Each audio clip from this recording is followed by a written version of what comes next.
నేను మీ కీర్తన, జనసేన పార్టీ రాష్ట్ర అధికార ప్రతినిధి. గత కొన్ని రోజులుగా మనం చూస్తున్నాము, కన్నా రజనీ గారు జనసేన పార్టీ నుంచి బయట వెళ్ళిన తర్వాత పవన్ కళ్యాణ్ గారి మీద అక్కసు ఒక విషం కక్కుతున్నారు. అన్నయ్య అన్నయ్య అంటూనే ఆమెకున్న విషం అంతా కక్కేస్తున్నారు.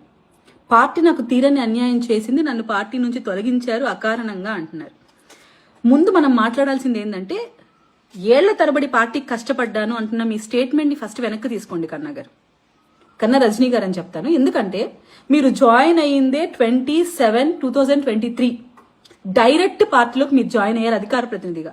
మీరేమో మిమ్మల్ని ప్రూవ్ చేసుకొని జనసేన పార్టీ కోసం మీరు అహర్నిశలు కష్టపడి మీరేమి పార్టీలోకి రాలేదు. మీరు ఏదైతే లాయర్గా మీరు చేసిన సర్వీసెస్, మీ వాయిస్కున్న బలం చూసి మిమ్మల్ని పార్టీలోకి ఆహ్వానించి తీసుకున్నాం. అది ఫస్ట్ క్లారిటీ మీరు తీసుకోండి. మీరు ఏమో ఏళ్ల తరబడి పార్టీకి పనిచేశారనే మాట చెప్పకండి ఫస్ట్ థింగ్. అండ్ మీరు పార్టీలోకి వచ్చిన అతి కొద్ది కాలంలోనే అధికార ప్రతినిధులందరూ ఎవిడెన్స్ మీరు మళ్ళీ కాదని కూడా చెప్పలేరు. మేమందరం కూర్చున్న మీటింగ్ బిఫోర్ ఎలక్షన్ మిమ్మల్నే ఫస్ట్ బాస్ క్వశ్చన్ చేశారు. You are the first person, ఎందుకమ్మా ఇలా మాట్లాడుతున్నావు నువ్వు, అందరం కూర్చోన్నప్పుడు మిమ్మల్నే పాయింట్అవుట్ చేస్తే మీరు అప్పటికే ఒక ఎక్స్ప్లెనేషన్ లెటర్ కూడా ఇచ్చి ఉన్నారు పార్టీకి. దాని తర్వాత మీ పక్కన ఉన్న ఇంకొక మహిళను కూడా అడిగారు. మీరు తర్వాత వెళ్ళిపోయేటప్పుడు బాస్ సారీ కూడా చెప్పారు, పర్లేదమ్మా అని కూడా ఆయన మిమ్మల్ని ఫర్గ్యూ చేసి వెళ్ళిపోయారు.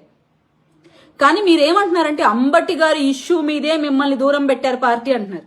నేను మళ్ళీ చెప్తున్నా, ఎలక్షన్కి ముందే మిమ్మల్ని పాయింట్అవుట్ చేశారు. దాని తర్వాత ఏం జరిగిందో మీ అందరికీ తెలియాలి. మల్టిపుల్ టైమ్స్ మీరు ఒకే మిస్టేక్ రిపీట్ చేస్తున్నారు. నేను కొన్ని మచ్చుకకి మీరు మాట్లాడిన వీడియోలు నేను బయట చూపిస్తాను.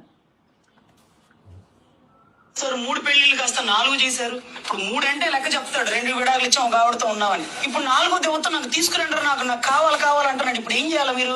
జన సైనికులు మా వదిన మీద వీళ్ళు. ఇప్పుడు 4వ దాన్ని ఎవరిని తెస్తావు? నాకు అర్థం కాదు. నువ్వే గెటప్ మార్చుకుని వచ్చేస్తావా?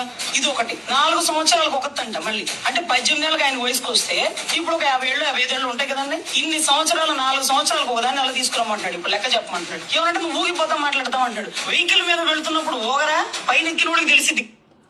4 పెళ్లిళ్ల గురించి మీరు డిఫెండ్ చేసి పార్టీని మాట్లాడాలంటే ఎలా మాట్లాడాలి, మీరు ఎలా మాట్లాడుతున్నారు?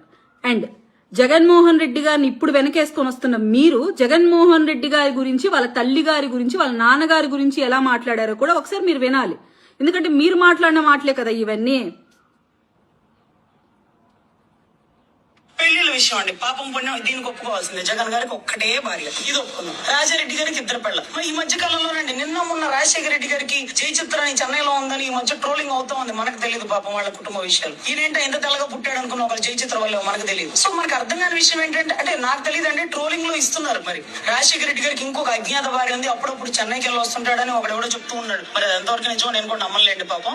సరే అది వదిలేద్దాం. షర్మిలమ్మకి ఈయన ఎన్నో మొగుడు, ఆ అనిల్ గారికి ఆయన ఎన్నో పెళ్ళం, లెక్క తెలియదు. సరేనండి, ఇవన్నీ వేస్ట్. పోనీ కాపుల్ని కదిలిచ్చారు. మా కాపోడికి దోల ఎక్కువ అండి. ఒక్కొక్కడు కులాన్ని ఎలా పెంచుతారంటే, మా కులపోళ్ళు కమ్మోళ్ళ అమ్మాయిని ప్రేమిస్తారు. వంగవీటి రంగా గారు కమ్మమ్మాయిని ప్రేమించారు. మా అల్లు అర్జున్ అంటే మా కులపోడు మళ్ళీ పోయి రెడ్ల అమ్మాయిని ప్రేమిస్తారు. మా రామ్ చరణ్ అపోలో రెడ్డి అమ్మాయిని ప్రేమించారు. ఇది కాక విడుదల రాజు ఇలా అడ్డదిడ్డంగా మాట్లాడుతూ ఒక పక్క మీరు మీ విలువల్ని కోల్పోతూ పార్టీ స్టాండర్డ్స్ ని తగ్గిస్తూ వాళ్ళ పర్సనల్ ఇన్ఫర్మేషన్ ని, లేదంటే వాళ్ళకి సంబంధం లేని వ్యక్తులతో అఫేర్స్ అంటించి మీరు మాట్లాడుతూ, ఎవరో ఒక మహిళ, ఆవిడెవరో సినీ యాక్టర్ ని వచ్చి రాజశేఖర రెడ్డి గారితో మీరు సంబంధం పెట్టి మాట్లాడుతుంటే అక్కడ ఒక మహిళ లేదా? మీరు ఒక్కటేనా మహిళ? మిమ్మల్ని మాట్లాడితే 4 రోజుల నుంచి అన్నం తినలేదని ఏడ్చిన మీరు ఇంకొక మహిళను తీసుకొని వచ్చి ఎక్స్ సీఎం వాళ్ళ అమ్మగా మీరు పోర్ట్రేట్ చేస్తూ మాట్లాడుతూ, ఇంత వల్గర్ గా మీరు మాట్లాడుతూ మళ్ళీ వైసీపీని మీరు డిఫెండ్ చేయడం కోసం ఇలాంటి వర్డ్స్ యూజ్ చేస్తారు. ఇలా మీరు వరుస పెట్టి మాట్లాడుతుంటే ఏం చేస్తారండి పార్టీ? ఇవి మచ్చుకకి ఇంకా చాలా ఉన్నాయి. కాపులకు దూలెక్కువ, ప్రతోడికి మా కాపుయే కావాలి అని మీరు ఇంత వల్గర్ గా మాట్లాడుతుంటే ఏం చేయాలి రజనీ గారు? మీరు అప్పటికి మిమ్మల్ని దూరం పెట్టారు, బహిష్కరించలేదు. బట్ రిపీటెడ్ గా మీరు చేస్తుంటే మిమ్మల్ని బహిష్కరించాల్సి వచ్చింది. ఇది చెప్పుకోండి. అంబటి ఇష్యూలో నేను స్ట్రైట్ ఫైట్ ఇచ్చాను కాబట్టి నన్ను పక్కన పెట్టారు, ఎవరైతే భజన చేస్తే టీడీపీకి వాళ్ళని ఉండమంటున్నారు, ఇలాంటి కాదు మీరు చెప్పాలి.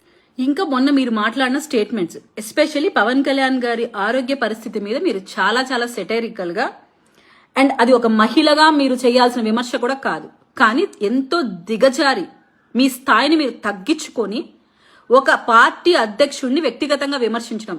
ఏసీ రూమ్ లో ఉన్నాడా, ఐసీయూలో ఉన్నాడా? అండ్ ఇంకొక విషయం ఏంటంటే మీరు లాయరా డాక్టర్ నాకు ఇంకా అర్థం కాలేదు. ఎందుకంటే ఒక లాయర్ చేయాల్సిన పని ఏంటో ఒక డాక్టర్ చేయాల్సిన పని ఏంటో కూడా మీరే చెప్తున్నారు.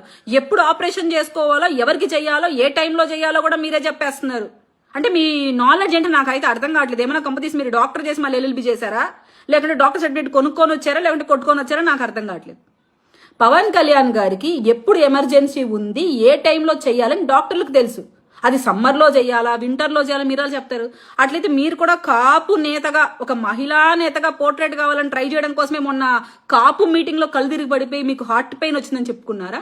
అంటే నేను కూడా వ్యక్తిగతంగా మాట్లాడకూడదు, కానీ వ్యక్తిగతంగా మీరు విమర్శించినప్పుడు మీ స్థాయిని మరిచి మీరు ఒక పార్టీ అధ్యక్షుడిని మాట్లాడినప్పుడు మాట్లాడితే తప్పు కాదేమో. అంటే మీరు కూడా ఒక కాపు వీర మహిళగా పోర్ట్రేట్ అవ్వాలనుకుంటున్నారా? అందుకే ఆ మీటింగ్కి వెళ్ళి అక్కడే కింద పడిపోయారా? ఎలా మాట్లాడతారు ఇలా? ఒకప్పుడు వైసీపీని ఎలా మీరు మాట్లాడారో, అమరావతిని నాశనం చేశారు, మహిళల్ని ఇబ్బంది పెడుతున్నారు, ఉద్యోగాలు లేవు, ఈ ప్రభుత్వం కల్లోలం చేస్తుందని మీ నోటితో మీరు మాట్లాడిన మాటలే. ఒక ఛాన్స్ ఇస్తే 151 సీట్లు దగ్గరుండి రాష్ట్ర ప్రజలందరూ గెలిపిస్తే ఈ రోజు ఆయన చేసిన నిర్మాణం రాష్ట్రానికి అమరావతి లేదు, పోలవరం లేదు, రాష్ట్ర భవిష్యత్తు లేదు, జాబ్ క్యాలెండర్ లేదు, ఇసుక రేట్లు పెరిగిపోయినాయి, మందు క్వాలిటీ లేని కాస్ట్ ఎక్కువైనటువంటి మందు తాగి XYZ ఇవన్నీ చెప్పారు. కానీ ఇప్పుడేం చెప్తున్నారు? అసలు జగన్మోహన్ రెడ్డి గారు ధర్మం అంటే జగన్మోహన్ రెడ్డి గారు, జగన్మోహన్ రెడ్డి గారు అంటే ధర్మం అంట. పోనీ మీరు వైసీపీకి ఏమైనా కండువా కప్పుకునే అవకాశం ఉందా అని అడిగితే లేదని చెప్పలేక జగన్మోహన్ రెడ్డి గారు చెప్పారంట, నేను వదులుతున్న అస్త్రం ఇటువంటి ధర్మబద్ధమైన అమ్మాయి పార్టీలకు అతీతంగా ఉండాలి, మన పార్టీలోకి ఆహ్వానించద్దన్నారు. మళ్ళీ ఎవరు చెప్పారు? అంత సోర్స్ ఆఫ్ ఇన్ఫర్మేషన్ మీకు ఎలా వస్తుంది? వాళ్ళ పార్టీ అధ్యక్షుడి నుంచి వచ్చిన మాటలు మీకు ఎలా తెలిసాయి? అంటే మీరేమైనా వాళ్ళతో మంతనాలు చేస్తున్నారా? అంటే ఎందుకు అనాల్సి వస్తుందంటే నేను చేరనండి, జగన్ రెడ్డి నేను చెయ్యనండి అని చెప్పాలి. జనాల్లో నాయకురాలుగా ఎదగనివ్వండి. ఎందుకు ఒక పార్టీ ముసిగేందుకు పోరాడుతుంది ధర్మంగా? ప్రతిదానికి ఎవిడెన్స్ తోనే నేను మాట్లాడుతున్నాను. అంటే మీరు ఆ కండువా కప్పుకోవడం కోసమా, లేకుంటే ఆ కండువా నీడ కింద ఉంటూ ఒక మహిళగా సానుభూతి పొందుతూ పవన్ కళ్యాణ్ గారి మీద విషం చిమ్మితే మీ మాటలకు విలువ వస్తుందనా? డైరెక్ట్ కండువా కప్పుకుంటే విలువ ఉండదులేండి, మేము కూడా అంత ఎర్రోళ్ళమేం కాదు, కానీ వినడానికి మీ మాటలు. డైరెక్ట్ కండువా కప్పుకోకూడదు. కప్పుకోకుండా ఆ పార్టీ నీడ కింద ఉండి మీ పనులు చేయించుకుంటూ పవన్ కళ్యాణ్ గారి మీద విషం చిమ్ముతూ మీ మీద సానుభూతి కలిగేలాగా 4 మాటలు మాట్లాడుకుంటూ ఉంటే మీకు విలువ వస్తుంది అనుకుంటున్నారు. బట్ ఫ్యాక్ట్ అనేది ప్రజలకు తెలుసు కదా. పవన్ కళ్యాణ్ గారి మీద వ్యక్తిగత విమర్శలు చేస్తే లైమ్ లైట్ లో ఉంటానని ఊహించుకొని కన్నా రజనీ గారు ఇలా విమర్శలు చేస్తున్నారేమో. ఒకసారి గుర్తు పెట్టుకొని మీ మాటలే మీకు మళ్ళీ రిపీట్ చేస్తున్నా. జన సైనికులు గాని వీర మహిళలు గాని తేనెపుట్ట లాంటి వాళ్లే, కదిలిస్తే మీకే ప్రమాదం. దయచేసి మీరు ఎదగడం కోసం పవన్ కళ్యాణ్ గారిని వ్యక్తిగతంగా విమర్శించడం మాత్రం తప్పు, అది మానుకోండి. గారికి 2 పిల్ల. ఈ మధ్య కాలంలోనండి నిన్న మొన్న రాజశేఖర రెడ్డి గారికి జై చిత్రాన్ని చెన్నైలో ఉందని ఈ మధ్య ట్రోలింగ్ అవుతా ఉంది. మనకు తెలియదు పాపం వాళ్ళ కుటుంబ విషయాలు. ఈయనేంటో ఎంత తెల్లగా పుట్టాడు అనుకున్న ఒక జై చిత్ర వల్ల మనకు తెలియదు. సో మనకు అర్థం కాని విషయం ఏంటంటే, అంటే నాకు తెలియదు అంటే ట్రోలింగ్ లో ఇస్తున్నారు. మరి రాజశేఖర రెడ్డి గారికి ఇంకొక అజ్ఞాత భార్య ఉంది, అప్పుడప్పుడు చెన్నైకి వెళ్ళి వస్తుంటాడని ఒకడెవడో చెప్తూ ఉన్నాడు. మరి ఎంతవరకు నిజమో నేను కూడా నమ్మలేండి పాపం. సరే అది వదిలేద్దాం. షర్మిలమ్మకి ఈయన ఎన్నో మొగుడు, ఆ అనిల్ గారికి ఆయన ఎన్నో పెళ్ళం, లెక్క తెలియదు. సరేనండి, ఇవన్నీ వేస్ట్. పోనీ కాపుల్ని కదిలిచ్చారు. మా కాపోడికి దోల ఎక్కువ అండి. ఒక్కొక్కడు కులాన్ని ఎలా పెంచుతారంటే, మా కులపోళ్ళు కమ్మోళ్ళ అమ్మాయిని ప్రేమిస్తారు, వంగవీటి రంగా గారు కమ్మమ్మాయిని ప్రేమించారు, మా అల్లు అర్జున్ అంటే మా కులపోడు మళ్ళీ పోయి రెడ్ల అమ్మాయిని ప్రేమిస్తారు, మా రామ్ చరణ్ అపోలో రెడ్డి అమ్మాయిని ప్రేమించారు. ఇది కాక విడుదల రాజు ఇలా అడ్డదిడ్డంగా మాట్లాడుతూ ఒక పక్క మీరు మీ విలువల్ని కోల్పోతూ పార్టీ స్టాండర్డ్స్ ని తగ్గిస్తూ వాళ్ళ పర్సనల్ ఇన్ఫర్మేషన్ ని లేదంటే వాళ్ళకి సంబంధం లేని వ్యక్తులతో అఫేర్స్ అంటించి మీరు మాట్లాడుతూ ఎవరో ఒక మహిళ, ఆవిడెవరో సినీ యాక్టర్ వచ్చి రాజశేఖర రెడ్డి గారితో మీరు సంబంధం పెట్టి మాట్లాడుతుంటే అక్కడ ఒక మహిళ లేదా? మీరొక్కటేనా మహిళ? మిమ్మల్ని మాట్లాడితే 4 రోజుల నుంచి అన్నం తినలేదని ఏడ్చిన మీరు ఇంకొక మహిళను తీసుకొని వచ్చి ex-CM వాళ్ళ అమ్మగా మీరు పోర్ట్రేట్ చేస్తూ మాట్లాడుతూ ఇంత వల్గర్ గా మీరు మాట్లాడుతూ మళ్ళీ వైసీపీని మీరు డిఫెండ్ చేయడం కోసం ఇలాంటి వర్డ్స్ యూజ్ చేస్తారు. ఇలా మీరు వరుస పెట్టి మాట్లాడుతుంటే ఏం చేస్తారండి పార్టీ? ఇవి మచ్చుకకి ఇంకా చాలా ఉన్నాయి. కాపులకు దూలెక్కువ, ప్రతోడికి మా కాపోయే కావాలి అని మీరు ఇంత వల్గర్ గా మాట్లాడుతుంటే ఏం చేయాలి రజనీ గారు? మీరు అప్పటికి మిమ్మల్ని దూరం పెట్టారు, బహిష్కరించలేదు. బట్ రిపీటెడ్ గా మీరు చేస్తుంటే మిమ్మల్ని బహిష్కరించాల్సి వచ్చింది. ఇది చెప్పుకోండి. అంబటి ఇష్యూలో నేను స్ట్రైట్ ఫైట్ ఇచ్చాను కాబట్టి నన్ను పక్కన పెట్టారు, ఎవరైతే భజన చేస్తే టీడీపీకి వాళ్ళని ఉండమంటున్నారు,